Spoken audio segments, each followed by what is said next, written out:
Chers téléspectateurs du micro du Pasteur Bobo, partout où vous êtes, à travers le monde, en tout cas, Topé Sibilo, Mbote, tous allez voir, Bozomuna, Nalobo Langa ya Mobali, Nalina de Borakulu, Nalobo Langa ya Mosi, Toalina Kipa, Vita, Deborah Kulu, Ye Azali, présidente à V30, association à victime, il y a 30 décembre 2013, la victime, Kabila Aboma qui est victime, adepte, il y a Mokongobi, là, dans ces dossiers, vous avez tiré l'eau, écouté partout, écouté dans la ONG, écouté presque partout. Tout ça, on va le trouver là.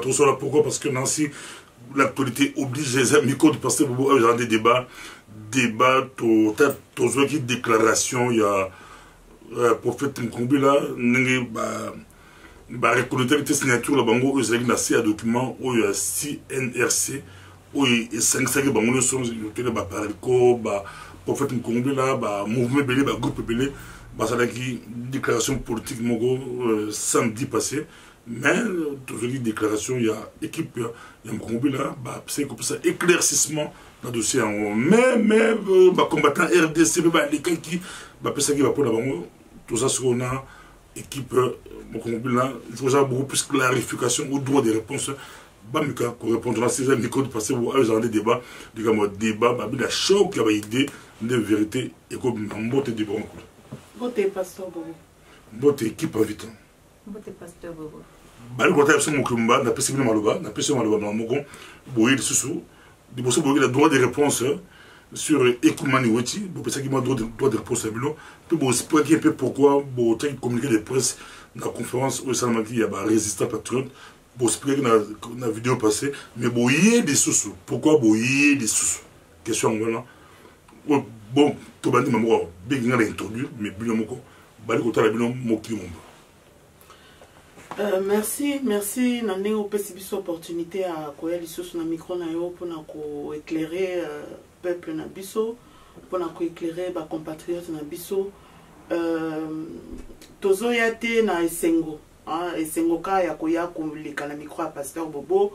Je pense que vraiment, Makambo, tout ça, les amis, Boebi, que biso, tout ça, on a un dossier, il y a des biso, bazati, lelo, na ba prison, on va souffrir, moko a outi kokufa, il y a même pas un mois. Donc, tout ça, vraiment, la temps à perdre d'été, pour toi, il y a un micro à Pasteur Bobo, pour na collègue qui sa heure, ou bien collègue qui sa temps. Donc, toye, pas si na motema. Parce que Makambo yo bande kona biso ya RDC, ya mouvement yo babengi RDC, yo baza membre ya CNRC, Conseil national ya résistance yo uti kobotama depuis RDC ba combattant RDC. Donc, ils ba combattant RDC, baza membre ya CNRC, mouvement ou structure plateforme yo uti kobotama le samedi 12 août dernier. Alors, Malobao batena qui na micro à Pasteur Bobo, je pense c'est là qui dimanche 13 août. Malobawana, en tout cas, biso tokokaki kotika yango boete, yango wana toyaki, parce que c'est vrai toyebi que Congolais a mesana na eko finga, a mesana na eko dénigrer sans raison. Au lieu d'appeler ça argument, au lieu d'appeler ça explication, ce qui est ça qui na muto, appeler ça preuve, ce qui est ça na likambo, peut-être muto akosaki ou alobaki mabe, oye na preuve, oye na argument, ke o finga. Yango wana, Pasteur Bobo tokai kotikate. C'est vrai, on laisse passer parfois to tira na biso ma finga misusu. Mais là, on ne pouvait pas laisser. Parce que les cambo ont besoin affiché sur la place publique, besoin comme ça, et c'est pour ça que tu y es, topé ça. Une fois pour toutes, explication à biso, et si ça ne suffit pas, wana je pense que tu la bino et comment c'est comme à tribunaux. Parce que biso m'a s'est quitté. Nous ne sommes pas là pour blaguer. Tout ça là qui communiquait de presse. Oyo, Pasteur Bobo Aouti Kolobawa, tout ça qui communiqué de presse le 13 août. À la suite, il y a conclave Oyo Salamaki le 12 août. Communiqué de presse soit na tout ça qui et ça qui parce que nous avons été cités dans un document officiel, dans un document public qui s'est trouvé sur les réseaux sociaux, les médias sociaux, qui s'est trouvé dans le site officiel d'Apareco, une vidéo qui nous présentait comme signataire d'un document que nous n'avons jamais signé. Et comme la chose a été portée sur la place publique, c'est pour ça que nous étions aussi, si nous étions un peu sérieux avec nous-mêmes, nous devions aussi rectifier sur la voie publique. C'est tout à fait logique. Qui ne peut pas comprendre ça? Alors, pour nous, la chose, le débat était clos à ce niveau-là. Il n'y a jamais eu de débat d'ailleurs. Nous sommes venus rectifier parce qu'il y a des documents qui étaient publiés publiquement qui nous disaient signataires d'un document que nous n'avons jamais signé. C'est aussi clair que cela. Et nous ne nous attendions pas à ce qui a suivi par la suite. Nous ne nous attendons pas à ça. Nous ne voulions aucune polémique. Nous ne sommes pas là pour la polémique. Mais, Pasteur Bobo, tant que comme na likambo, bakomi ko finga biso, bakomi ko dénigrer biso, bakomi ko loba makamumoko comme pour je ne sais pas quoi, nous ne pouvions pas laisser ça. Nous ne pouvons pas laisser ça. Yango wana toye ko loba la bandeko, toza la sérieux. Toza wana te ko swana na bino, toza wana te, nous ne sommes pas là pour ça. Nous avons déjà des choses que nous faisons. Nous avons déjà du travail. Nous avons déjà beaucoup à faire comme ça. On n'a pas le temps à ça. Alors, aidons-nous mutuellement. Bino Bosa n'a conseillé au Botu qu'on crier. Et je ne pense pas qu'elle a communiqué wana et a porté à la connaissance de tout le monde. Vous n'avez vu aucune injure n'a communiqué wana. Aucune. Que ce soit à l'endroit d'Apareco ou que ce soit à l'endroit du CNRC. Alors, d'où doit venir que Bobanda ko finga biso, Bobanda ko loba n'importe quoi. Pasteur Bobo, yango toye na micro na yo, et moi j'ai été vraiment sidéré. Yakomona que micro à Pasteur Bobo, bah comme on dit, m'a pas traité bah tout bah démence psychologique. Donc nous souffrons des démences psychologiques. Nous sommes des petits messieurs. Oh bah ça là bah débat de comptoir. De qui on se moque? Alors, que nous ne sommes pas là, nous ne sommes pas. En tout cas, les paroles que vous avez prononcées, ça n'engage que vous. Parce que na o biso tozoloba, na o bino bozoloba. Totiki congolais o azolanda, yemoko a jugé, nani azo souffrir na démence psychologique, nani azo souffrir, nani aza petit monsieur, bino moko bo jugé. Parce que nous, quand nous venons là, nous venons avec les faits. C'est ça qui intéresse les gens. Tout le reste là, c'est du blablabla. Ça n'intéresse personne. Et si vous êtes sérieux dans le combat que vous faites, vous devez vous arrêter aux faits. Pas insulter les gens. Ça n'intéresse personne. Et ça ne vous grandit pas. Merci beaucoup. Balandio, Bakio, Totika, Deborah Koudou, Aloba, Totika Penza Aloba, Boyo Kaye. Tant que je suis peut-être après. Mais c'était beaucoup plus Totika Deborah Koudou, Aloba. N'est-ce pas Totika Bamsou Baloba?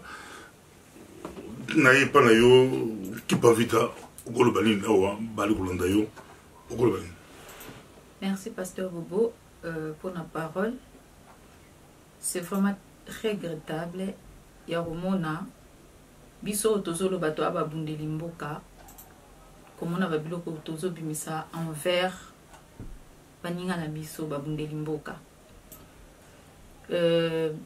Moi, je pense que Bisson Sotolobaka, Tozolobat ke makambo salama na démocratie. Moi, je pense à un moment aussi, il faut que tout ça démocratie en gros, na mesa batnyo soba mona ke tozo travailler na démocratie. Et ce qui me fait plus mal, parce que communiquer tango salamaki, ezalaki pona ensemble o salamaki wana. C'est juste que l'obaketoza signataire T. C'est tout. Vraiment, je ne sais pas. Peut-être que les gens comme sous les anasima. Il y a un moment où RDC, kolekana, koya ko tenir ba propos o batenaki na soni biso na biso ba soit, je dis bien biso na biso ba soi-disant résistant ou combattant to banda ko bwaka na mabanga. Par contre, tant que to sala communiquer to émission wana to tanga ki komba bande côté. bon peut-être bandeko eza na place oyo bamona ke kombo na bango etangamaki yango epesa bango autorisation ya koya koloba ou soit bandeko bazo faire partie soit ya pareko o biso toyebi ke to ana likambo na bango te ou soit eza na eloko mosusu oyo eza sima wana yango epesa bandeko autorisation ya koya kotenir ba propos o batenaki. À moins que je me trompe, parce que jusque là moi personnellement je n'arrive pas à digérer ça. Comment on a bandeko koya ko traiter biso de sorte franchement na oyeba te kombango to bunda pona longola kanambe ou bien tsoe muninga lobi ke na ye mais na moni ke oyo naza nango d'accord te démocratiquement j'insiste abi ke o na moni naza nango d'accord te ou bien te na ko s'engager te. Donc mutoza na droit ya oboya te wane komi ki dictateur. Moi je pense que mutoza na droit parce que moni combat autant mutozo sala mutatina mutu na combat zati ba risque nango mutazwa kango ye moko ngata mona loba oyo ngai na lala na kini mazier ngai ngala yebi solo ya kanambe soka kangi mutu azokende na ye plus que même ambulance oyo ezo mema mutu wa na urgence. Je dis bien plus que ngala lala na kini mazier éternel Dieu m'est témoin to jirakate ngala lala na kini mazier. Donc c'est pour dire que ceux nazo continuer combat, nazo continuer pour conviction na conscience na ngai, nande nazo mona liombo kezo kende. Alors je me suis dit ceux na bangi et osuka nini, ceux na tiki et osuka nini, c'est mieux na continuer. Donc ne na utoloba mutatini mutu na combat zate. Yango mona tozo benga batu musu balingi ba telemi ba ope ba boyi na bango. Donc c'est je m'excuse, mutu azana droit ya kolinga eloko na politique tout comme pe ana droit ya koboya et c'est là et opesa autorisation te na bandeko ya kobanda kofinga ce qui problème ezali toza na ba moyen auto ki ko solola to yeba le problème c'est quoi ke ya kolekana kofinga ko diminuer na bato balandi vidéo wana na ba titre auto za nango titre sur le plan éducation, sur le plan social, sur le plan personnel. Est-ce que vous réfléchissez vraiment babiloko bobimisi en public en plus? Vraiment, sincèrement, c'est regrettable. D'abord, moi, tout le monde m'a toujours débat et idée de la démocratie, même débat avec l'opposition, même avec les résistants, les patriotes. Il faut y avoir des débats sans injure, sans quoi, débat est très important. Bino, Bino, Nabango, il n'y a pas longtemps, vous avez dit, Maboko, le Boko, le Boko, encore bien dans la main, dans le sens que vous avez cheminé ensemble, vous avez bondi ensemble, tout le monde est venu marcher à Paris, tout le monde est venu bloquer ensemble. Est-ce que vous savez qu'il y a avant pour. Qu'est-ce qui se passe-t-il? Moi, question. Qu'est-ce qui se passe-t-il? Parce que ce qui me c'est que. Est-ce qu'il y a quand même un poisson de bimi? Tout le monde va tester avant. Pour bosser qu'il n'y a pas longtemps, beaucoup ensemble. Entre autres, dans la conférence, il y a des patriotes résistants. Bosser ensemble, vous avez ça, vous avez bosser ensemble. Justement, Pasteur Bobo, moi je pense, c'est mieux tout parlant, parce que si je résume ma bissoire, il y a un conclave organisé par la Parico. Conclave, donc, rencontre à bas résistants organisé par la Parico. Restons juste à ça. Parce que celui qui a coupé sa droit de réponse, c'est par rapport à ça. Alors, bon,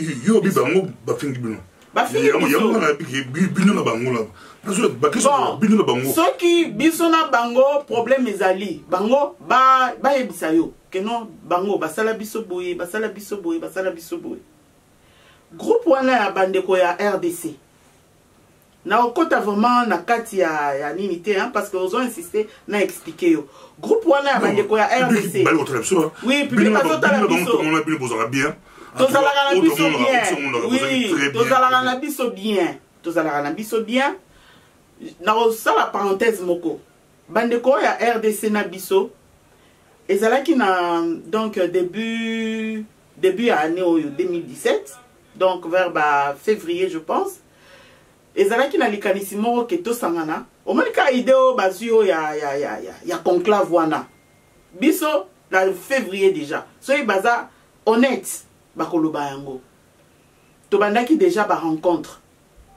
To bengaki bango, biso nde to soit initiative wana.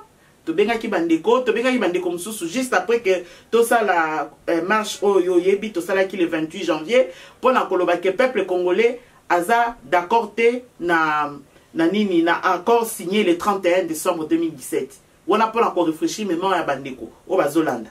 Biso ba tiam Congo bilana bandeko mususu to sala ka marche, to organiser ka marche que tout ça la yango parce que après le 29 décembre pasteur Boboyo Mokoyebi bato bazalaki KO résistance bato nyonso surtout bazalaki KO ba combattant bazalaki mutu na mutu almi ebinenge azalaki après le 31 décembre. Tout le monde sait dans quel état il était.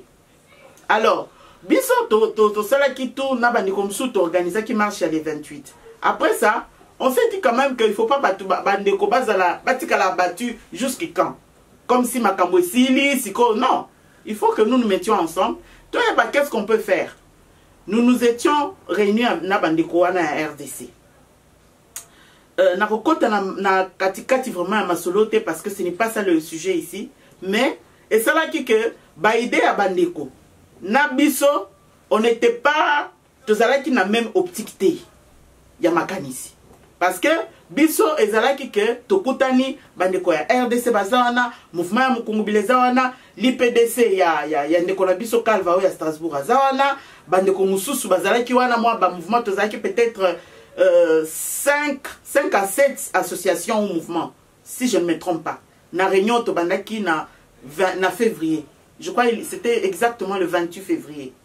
Alors, tozalaki wana, il était question que Toluka, to créer structure moko et sangisa biso nyonso pour tout ça là, pour créer une plus grande force, pour la synergie. Il y a pas action. Ndenge tokoki ko sala. Alors, et structure wana, il fallait to décider to yeba to benga yango nini. Donc ça allait être une nouvelle structure. Elinga ke benga ma mouvement Mukungu Bilate. Elinga ke benga masuki nanite na bao bazalaki wana, mais c'était une nouvelle structure. Et c'est ceux qui étaient autour de la table ne balinga ba décider to pesa yango kombo nini. Mais bandeko ya RDC balinga ki ke structure wana ya sika batu nyonso bazala na kati et qu'après total sikoyo s'il faut maintenant créer encore une autre chose, non. Nous sommes ici pour créer quelque chose ensemble. Bien boroki kolinga ba intégrer bandeko mususu na RDCT alors que les gens ne sont pas convaincus d'entrer dans RDC. RDC azana ba idéologie nango azo défendre, biso pe tozana ba idéologie na biso. On azolo banayo pasteur Bobo. Pour nanga na tenaka na nini nangai, je ne mens pas. Il y a des témoins oyo baza membres ya RDCT qui sont témoins de ce que je suis en train de dire. Alors, bandeko basepela kité, il fallait qu'à RDC ezala batunyo so bazala RDC. Et comme on a vu que on ne comprenait pas en fait, mutuna mutazala ki na idée na ye et que ces idées-là n'étaient pas communes, on s'est séparés na kimia. Ils sont partis, nous avons continué nos discussions na association mususu batikalaki jusqu'à ce qu'on a créé la plateforme Congo Libre. Ce que ozoyo kabazolo ba Congo Libre nde ebimaki à la suite il y a pas pour parler wana to banzaki ko sana bandiko mususu oya pesi idée tina ndenge kombo yaki ko Congo Libre na ndenge to yaki ko pona mokonzi nango donc secrétaire général nango Calva Yemefuka Keledi Yemefuka. C'est ça. Et depuis là bisona bandeko wana ya RDC à mon sens na solo la na mutute na benga mutute que oh non zala non ezala ceux qui tokutani na ba marche bonjour mon frère na nini ya héritier na événement ya héritier à Paris. J'étais là, j'ai vu ndeko nanga babi bayola na ndeko Zoro na kende ki tozaki na bandeko nanga misusu oya mouvement na biso, on est allé leur dire bonjour, to se saluer qui et ça s'est passé na kimia. Il y avait pas oh bino non. On s'est salué na ndenge bien bandeko ah boza bien toza bien. To sikiwana na ndenge mutu na mutazonga ki esika na ye. Et biso na bango toye qu'on s'est retrouvé dans Makambo ya Apareko. Mais c'est vrai qu'il est vrai qu'avant ça, Bandeko, ba sollicita ki biso que tout ça la échange parce que je crois que va organiser Elo Komoko prochainement et il fallait échanger ça. Bureau na biso parce que biso toza organisation. Bureau na biso ezalaki ko étudier nini wana. Est-ce que tokende correspond à l'invitation Bandeko tokende té parce que nous savons déjà que par le passé Oyebi, oui, on peut dire que il faut s'unir. Union, oui. Mais comment? Avec qui? Donc tout ça c'est des questions. Si vous ne partagez pas les mêmes valeurs, Boroki kokende ko cheminer ensemble était et on s'y battait. Même à Taliban en Goézala, il faut que vous soyez compatible. Soyez vous compatible était et qu'on s'y battait. Alors, nous étions en réflexion. Nalika Moana. Et on n'avait rien dit à ces gens. Ni ceux qui t'autobé banaki ou bien rien. Toyambaki kaka courrier na bango ni batindaki et c'était en réflexion. C'est tout. Ceux qui baye biso li kamusu sous pasteur Bobo, wana il faudra bango bazala, biso toza, mutuna merci beaucoup. Et donc, pour répondre à ta question, il n'y avait aucun problème entre biso na bango. Il est très bon, basé quotidien. Si on a qui bobine dans l'appareil, pour le goal que moi le dans l'appareil, depuis beaucoup mieux à Pareco. Vous savez lettre ouverte. Pourquoi vous savez lettre ouverte? Pourquoi vous savez beaucoup de bons balamoko? Il y a mon tour et puis depuis bien vous savez les bons lettres voilà. Apparemment c'est réagir comment parce que on est comme la bien des bons les bango. Pourquoi vous en public? Bon. C'est que ma solo carte entre bilans. Oui. Comme public. Non justement. Non justement. Pasteur Bobo, Bisso, pourquoi te répondre tout ça là qui communiquait public? Et ça parce que premièrement, Tango Bandeko bazala qui lokola médiateur. Aloba qui n'a tato tangaye, ça ne lui pose aucun problème. Monsieur Jean-Paul Baouli Bofunda, Boroku Taye na Facebook, vous pouvez les contacter. Si, parce que je sais que parmi nous les Congolais, vérité ou bien honnêteté est à moi mouké. Mais pour Nandeko, je pense que comme il nous a autorisé à le citer en tant que témoin, donc à Rokokakoye Bissana Bandeko, que c'est lui qui est venu nous solliciter pour na conclave wana parce que nous ne voulions pas et déjà nous n'avions pas d'invitation s'est préparé nous n'avons participé à aucun travail préparatoire et là comme côté nous étions dans aucune commission donc nous n'avions pas l'intention et nous n'avions oui et nous n'avions pas l'intention de participer dans conclave wana à Pareco et c'est monsieur Bofunda qui est venu insistant. Je ne voudrais pas parler de harcèlement, mais il a été très insistant. Azolanda. Non, Nalobi, je ne vais pas parler d'harcèlement. Ce n'est pas du harcèlement, mais il a beaucoup insisté. Jusqu'à convaincre quoi. Jusqu'à convaincre. Il a insisté. Il a dit voilà, donc pour moi, je ne voilà, si nous on en était partis.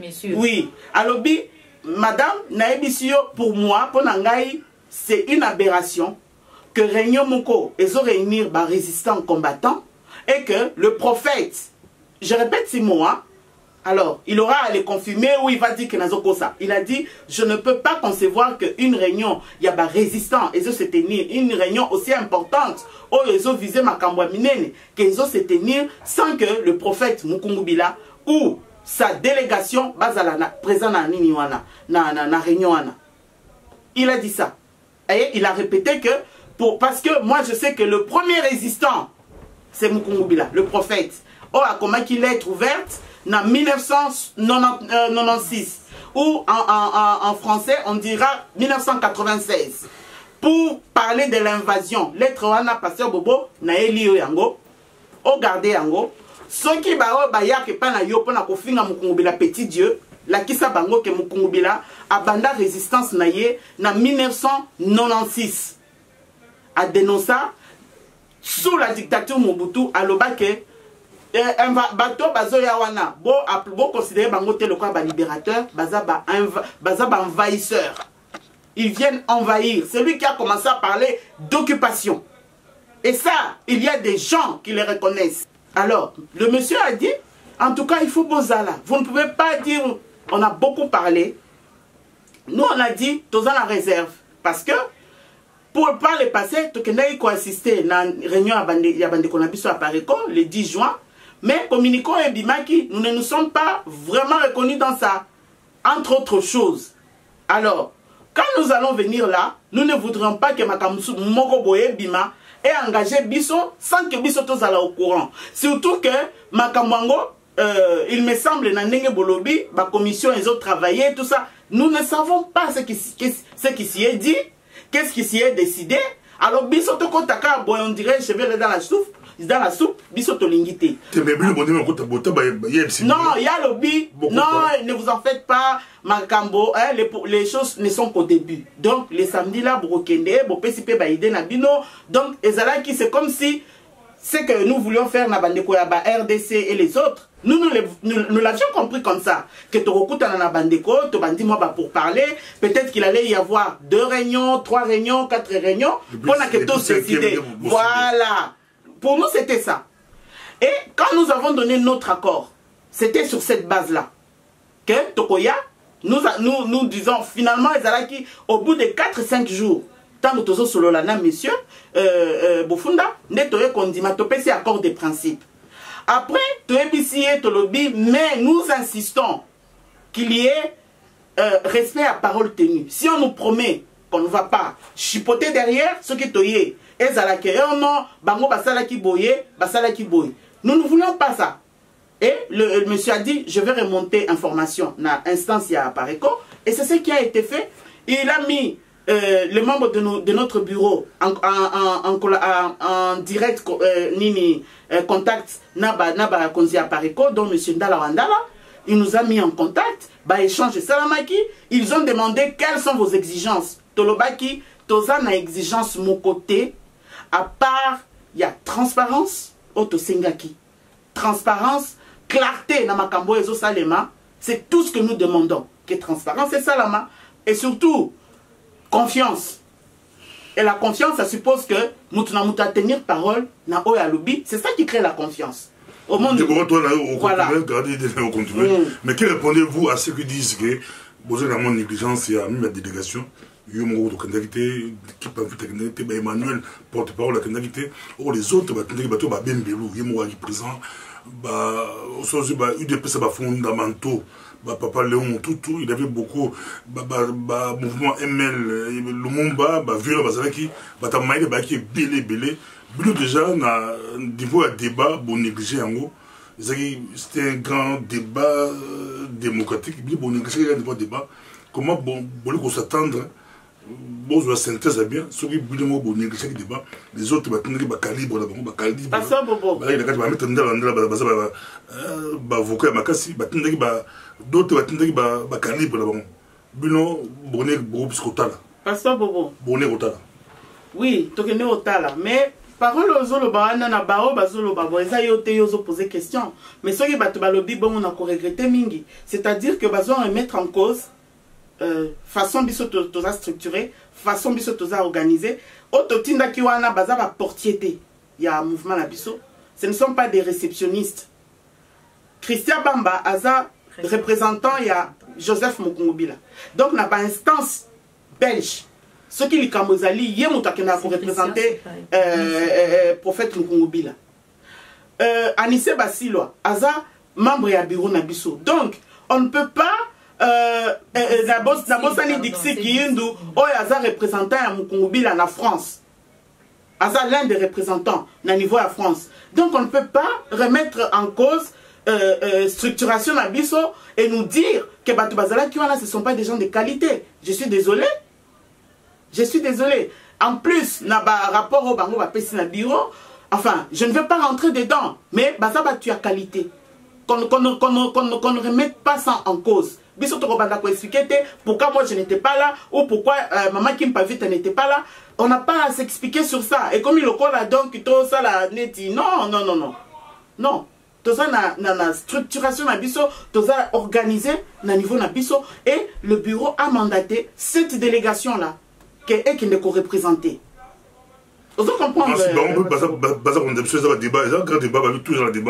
Est-ce que le problème se trouve pour mes Apparemment, prophète Mukungubila et moi à la pommeté, il y a un rapport là rapport est transité est-ce que bateau va contre la carte va passer un rapport à solo ou va passer un rapport à solo et transité bateau va casser un mot bon c'est comment non pasteur bon natina ndeko nanga loba ni tango le rapport est transité pasteur Mukungubila nanani oui c'est vrai que lui n'a pas de problème est ça oui azalité il y a un rapport voilà peut-être rapport va pécier peut-être expliquer autrement c'est yemo azoli tenter à sur là mettre un dollar les autres yemo non mettre un dollar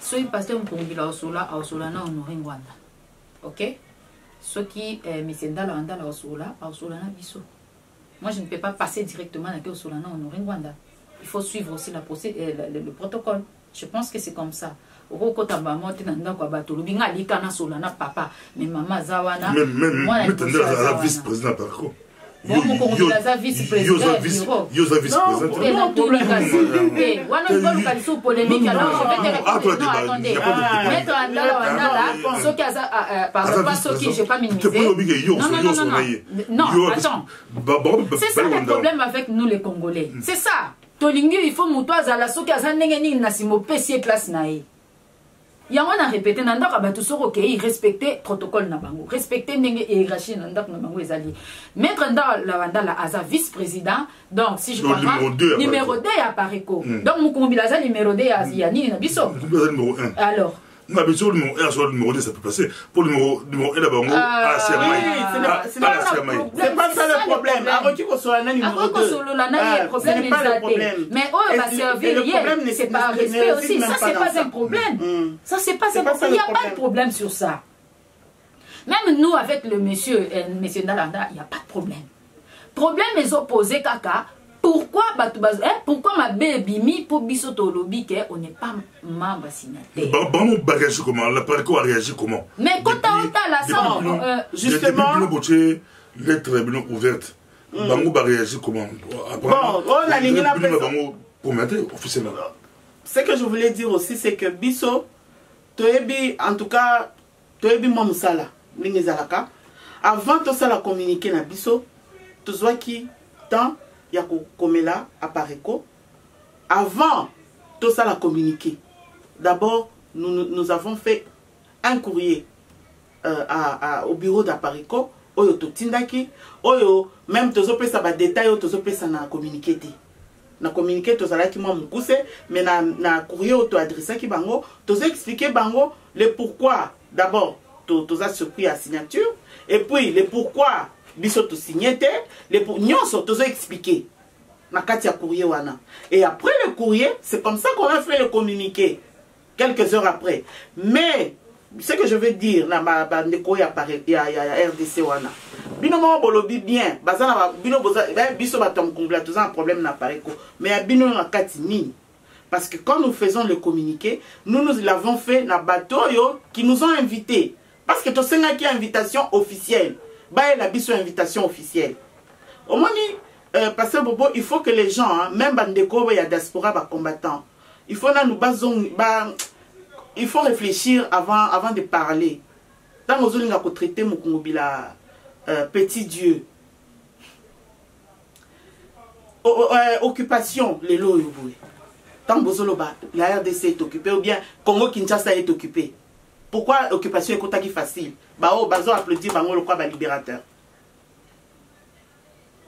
La sœur Bobo. Oui bien pourquoi? Oui mais la zotuna alors il faut pas combattre ozo menango car pour le moment il y a Kabila dégage. Nous faisons un combat réfléchi. Tobandi ango leloté. Il y a une vision. Toyebi que tant que opposés acte lundi et qu'on paie sa répercussion moko jeudi, vendredi ou samedi.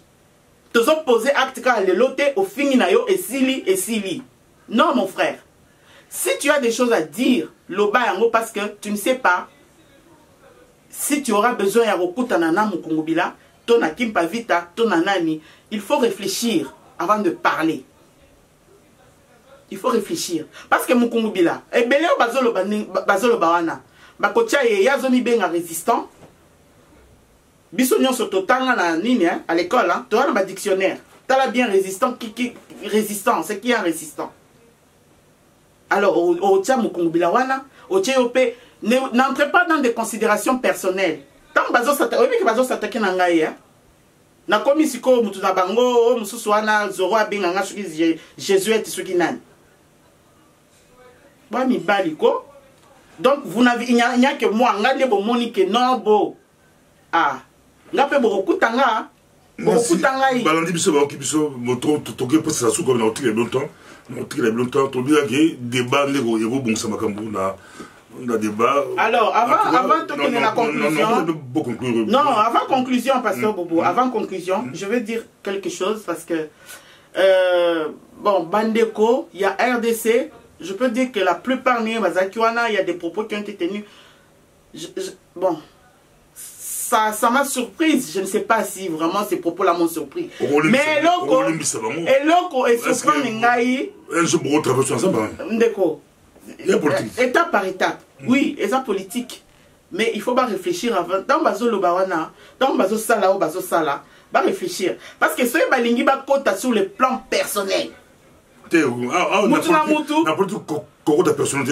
mais pourquoi bazo côté là bazo lo bake mwana ya o wana mususu akomi soki nani na bango bazo attaquer nga bakomi ko sala nga ba attaque personnelle, j'ai des preuves bazo attaquer ngai les mibali wana bazo mona ke ils sont baza mibali ils s'attaquent à moi ngai ndeko na non pasteur Bobo otikela ki bango 57 minutes hein ndeko na nga otiko lo bela bino kin mazière ngai. J'ai affronté les militaires, j'avais même pas 20 ans. J'avais même pas 20 ans. Donc, botalabiso kanimbo botalabiso. Renseignement. Soy bino bo kanisi ke boebi renseignement. Biso toye biango. Alors, toyebi qui est qui et qui fait quoi. On se connaît. On se connaît. Alors, n'allez pas sur ce terrain-là. Botika la kana un terrain que biso toza CNRC. Bo pesa musala à CNRC. Nous n'avons jamais insulté votre CNRC. Nous n'avons pas insulté. Tu souhaitais qu'à beaucoup de bonne réussite. Nous n'avons pas insulté. Et nous n'avons pas insulté M. Mwanda. Nous n'avons pas insulté qui que ce soit, il y a membre, il y a conclave, il y a conseil Ningi Botami. Mais pourquoi venir nous insulter? Pourquoi venir au Banda? Comment dire? Tant aux Obenga, Nani Petit Dieu. Mais au début, signification, il y a je ne veux pas m'attaquer à notre papa. Mais est-ce qu'il y a une signification à Nemonanse Mengo Bani? On va commissionner Neymar. Kende Koluka, oeba, signification à Nemonanse Elingi Kolobanini. Alors, Oya Kobenga Mukumbi la Petit Dieu. Alors, il faut vraiment. Excuse-moi, mais là, ce que j'allais dire. Non, je ne me répéterai plus. Ce que j'allais dire, c'est quoi? Parce que je ne sais pas si c'est la parico ou si, bon, que je me réserve hein, de dire que si c'est ça, Nenge Baye Bisaki Bango, ou comment, parce que Bazolo Bake Biso, Tolingaki, Tocha Mutubata, prophète, na affiche. Donc là, ça a abîmé le quoi, gang, comme ou chef ou je ne sais pas quoi. Alors que nous ne voulions même pas Tolingaki, même pas. La vidéo, ballon. Ballon, la vidéo. Pasteur Bobo, Nazolo Baboui, Bande Kobaye Bake, Tolingaki même pas, tant que ça va pour parler na mission, na utiko tangi la bino. Tolingaki même pas kozala na affiche wana. Tolingaki teke prophète Azal. Nazana ba preuve, ce qui bolingi na tinde la bino yango, na kotinda, mais na kotinda li susute. Na kopesa au pasteur Bobo, au tala yango, au monake, ndeko ayaki a convaincre biso que non. Au moins, image ya unité, unité, boye, il faut vraiment que le prophète na fiche wana, il ne faut pas rater, tela bande comme ça. Il a dit beaucoup de choses. Et au deuxième jour, donc à ça qui négociation, deuxième jour, a insisté. Topesi fait vers ce que lobby parce que Mukumbila, à sa chef, il y a organisation. Batu ya organisation ba lobi non jamais biso to ki konima kemoko parce que tout le monde la photo on dirait moi dans la mission moi liboson et puis batu nyos tout derrière biso to lingate que chef na biso za la derrière parce que toi tu connais la communication au début que il y a une communication il y a photo ou affiche ou élément visuel et communique même sans parole ça communique alors nous ne voulons pas C'est pour ça que nous nous disons que il y a l'autre lobby, base au même pied d'égalité. Quelle démence il y a à dire ça? Mabe Ezawapi ou bien Bouzoba Ezawapi. Alors ça c'est une chose. Namon et là on a vu sûr que bandeko ba propos batena qui bon ça m'a pas beaucoup surpris, mais et là pour surprendre ngai a kolimbisanga ndeko Kerwin Maizo a sali analyse na ye le 15 août awa. Oyo, azo s'attaquer na biso, azo sa la analyse. Bon, aza grand journaliste, hein. Moi je le reconnais, nazo répétant je le répète. Kervin Ouanizo, c'est un grand journaliste. Oyo, azo sa la moussala, pona moka. Oyo, azo faire avancer ma mentalité. Mais oyo, sali, le 15 août, ce n'est pas du journalisme.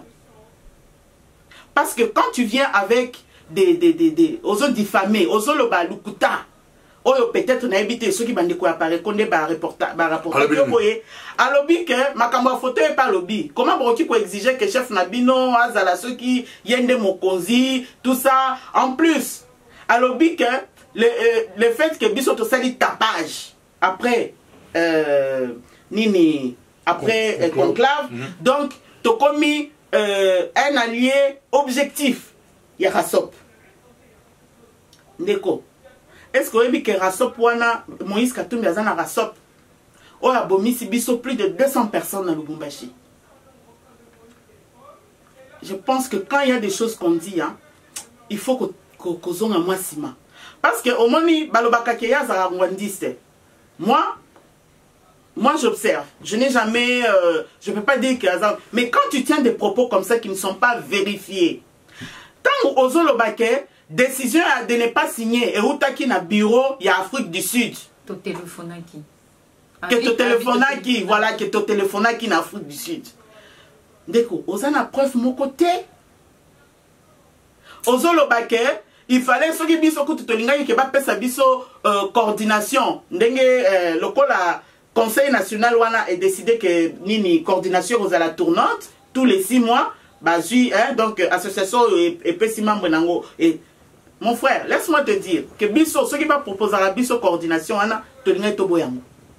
parce que nous ne sommes pas venus ces jours-là pour la poste. Tu as quitté pour battre Bisso ce qui nani, même la autorité morale, on n'allait pas. Parce que hein, nous savons que quand tu es membre ou quand tu sois battu quelque part, ou quand tu es membre signataire, ça t'engage totalement. C'est-à-dire que l'organisation Oyoza, ça t'engage.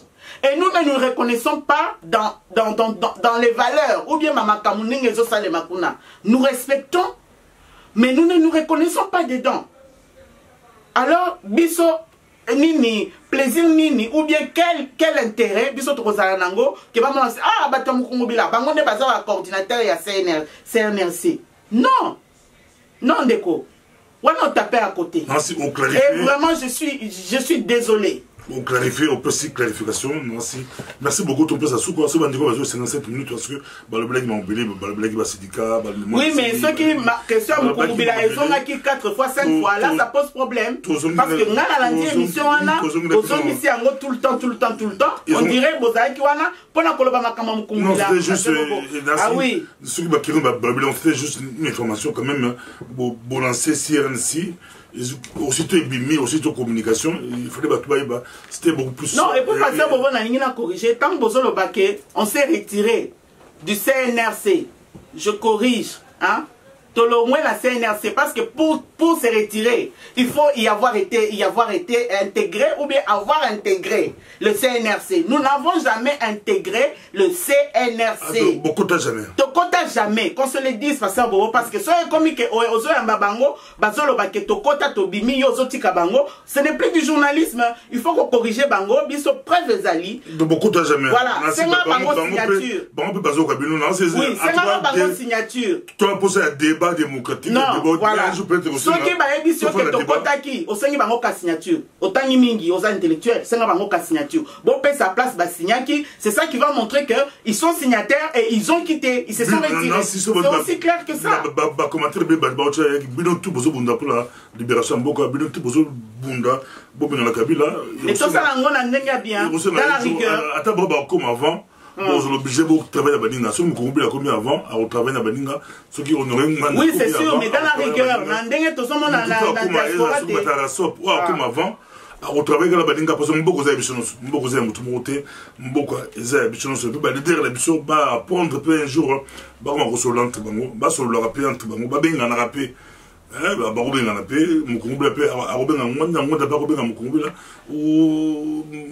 Maman Justine Félix pas les gens ont un problème de pasteur Bobo. Le problème ce n'est pas d'appeler, ils peuvent s'appeler et échanger des civilités comme on dit. Ce n'est pas ça le problème. Le nœud du problème ce n'est pas ça pasteur Bobo. C'est parce que on ne comprend pas la crise dans laquelle nous sommes aujourd'hui.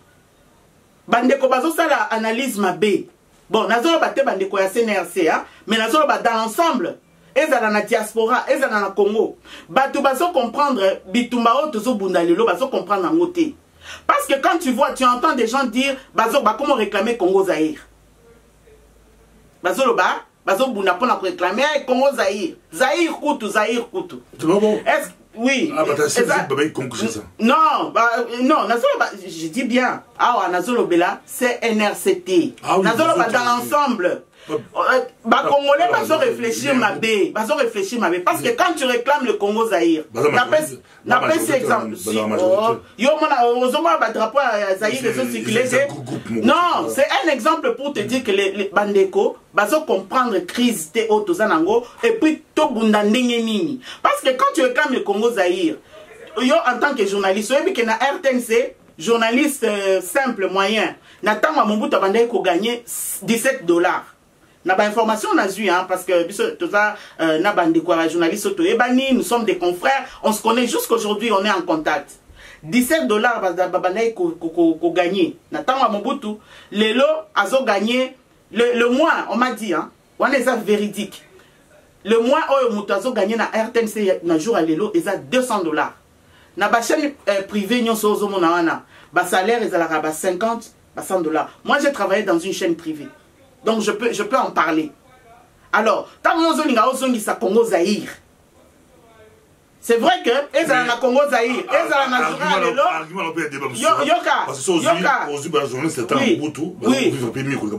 Yoka. Non, mon problème là ce n'est pas non, mon problème c'est pas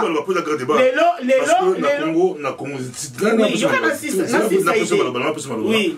Na Congo RDC ou bah fausse commune non c'est ça que j'allais ajouter mon problème ce n'est pas de dire que situation les lois est bien non c'est pas ça mon problème c'est de dire hein, il faut tourner ça parce que le fait que les lots tozana zombie parce que oazo melamakila ba congolais za kanambi un zombie alors le fait d'avoir un zombie hein, ne doit pas nous faire oublier d'où nous venons parce que sur Bosani Olinga osangana même na satana. Merci beaucoup. Olinga, oui. Donc voilà ce que j'allais dire. Et ça que c'est pas comprendre les gars bien. Et ça la tête que baloba que non, moi j'ai dit que les gens étaient mieux n'attend Mobutu que non. Na pesika ka exemple pour dire que tout ça là très attention. Tant que tozo lo baké non tozo na biso ta Congo Zaïre. Mutu et ça là. Donc, merci beaucoup. On a débat sur le plateau. Pas de problème. C'est pas tout le monde qui a réclamé Congo Zaïre. C'est aussi opposant à l'Assemblement. On a RDC. Bon, on appelle RDC. Tout le monde est patriote résistant. Bon, Congo, Kinshasa. Il y a d'autres groupes. Congo Zaïre, je ne pense pas que la minorité et la majorité, mais ça a un peu d'argument là-bas. Pourquoi Congo Zaïre beaucoup plus pour des plutôt RDC, RDC. Makila, ils ont cependant la fausse commune. Bon, peut-être pour la bango, peut-être sur les Congo Zaïre, peut-être tous ont la fierté à Kala, peut-être Makila et gros cependant soutien. Tout sur cette vidéo. Tout sur cette vidéo. Oui. Conclusion sur une minute sur cette vidéo. Une minute. Conclusion sur les éloquents na Koloba. Ezala ba conclave, ezala ba conférence, ezala ba marche, ezala ba groupe, ba association, ba tout ce que tozo créé, objectif eza moko. Eza pona mboka. Politique wana naoloba nalobi te kaka na bandeko ya RDC mais nalobi yango dans l'ensemble. C'est la conclusion. Mais ça conclusion pasteur Bobo. Tant bazo finga biso ba démence psychologique. Na zomo na tozo pekisa. Ah mais non. Sur une conclusion on développer oui non. Ba fingi biso tozo finga te. Biso tozo finga te mais pour tout à l'heure. Prochain yo mingi okata batuma. Alors si tu me laissais parler peut-être na komi presque na la conclusion. Mais c'est ça la conclusion. Mais c'est ça na so développer nazoloba mbe na komi na suka obungisi nga makambo na lingaki naloba oyo tozosala tosala mpo na mboka politique eza na bainsulte te ntango tozofingana nalobi ka na bandeko ya RDC te nalobi dans l'ensemble toza na caractère ya kofinga ça je parle en général toza na caractère ya kofinga ole ya kopesa maloba oyo ekoki koconvaincre mutu bandeko toluka ko convaincre na parole que na insulte insulte muta ko bénéficier nango eza pouvoir en place peuple congolais a découragé nango et ngai na yo o tozo semer ba insulte toza ba perdant politique c'est pas les insultes